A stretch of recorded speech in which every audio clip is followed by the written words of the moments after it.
পিতা পরমেশ্বর ধন্যবাদ, যিশু পবিত্র আত্মা ধন্যবাদ, দুই দিদিদের ধন্যবাদ, দাদা দিদি এখানে সবাইকে আমার প্রণাম জানিয়ে আমার আমার সাক্ষী হলো বৃহস্পতিবার সন্ধ্যার সময় আমি রান্না করতেছিলাম। রান্না করতে করতে গরম জল রাখছিলাম আমি একটা বাটি ভর্তি করে। তো গরম জল রাখার পরে তরকারিটার মশলাটা সব বাটা হয়ে গেছে। তখন আমি রান্না করতে করতেই এমন সময় হলো আমি গোটা হাতটা আমি গরম জলের মধ্যে ডুবিয়ে দিলাম।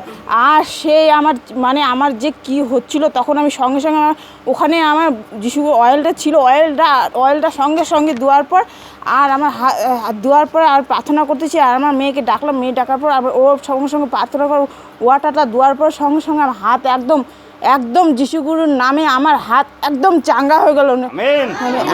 আমি পিতা পরমেশ্বর মানে এরকম জ্বলে গেছে, আমি ভাবছি যে আমার হাত মানে নাই আর কিচ্ছু নাই। পরে দেখতেছি আমার এই হাত, কেউ বলতে পারবে না এই হাত আমার জ্বলে গেছিলো। আমার মনে হচ্ছিল যে আমার হাত মনে হয় নাই, একদম জ্বলে শেষ হয়ে গেছে। তারপরে আমি অয়েল একদম লাগাই আমার একদম, আর আমি কিছু করতে না, সঙ্গে সঙ্গে অয়েল লাগাই আমি শুয়ে পড়লাম। আর একদম সঙ্গে সঙ্গে কোনো কিচ্ছু ছিল না, আর পোষা পড়েনি, কিচ্ছু হয়নি। যখন আমি ভাবছিলাম যে আমার হাত কিছু না, মানে গরম জল গরম জল রাখছিলাম বাটির মধ্যে, সেটা ডুবাই দিয়েছিলাম।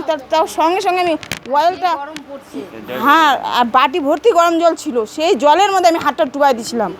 মানে আমি বুঝতে পারিনি যে আমার হাতের অবস্থা কী হবে। তখন আমি সঙ্গে সঙ্গে অয়েলটা আর ওয়াটারটা প্রার্থনা করি, ওই হাতেই আমি প্রার্থনা করছি। প্রার্থনা করে সঙ্গে সঙ্গে লাগানোর পর আমার একদম কেউ বলতে পারবে না, এখন কেউ দেখে বলতে না আমি হাতটা যে আমি ডুবাই দিয়েছিলাম গরম জলের মধ্যে। হ্যাঁ হ্যাঁ, যিশুগুরুর পিতা পরমেশ্বর ধন্যবাদ, যিশুগুরুর পবিত্র আত্মা ধন্যবাদ, দুই দাসীকে আমার নমস্কার, দাদা দিদিকে এখানে নমস্কার বলে আমার যিশু বলে যিশু আছে,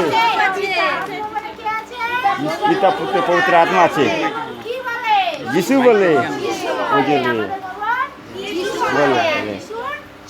কার বলে আমেন। তো এই দিদির জীবনে পিতা প্রভু যিশুগুরু পবিত্র আত্মা বড় গাবায় সাক্ষী গড়ে তুলছে। পিতা প্রভু যিশুগুরু পবিত্র আত্মার জন্য জোরদার হাততালি।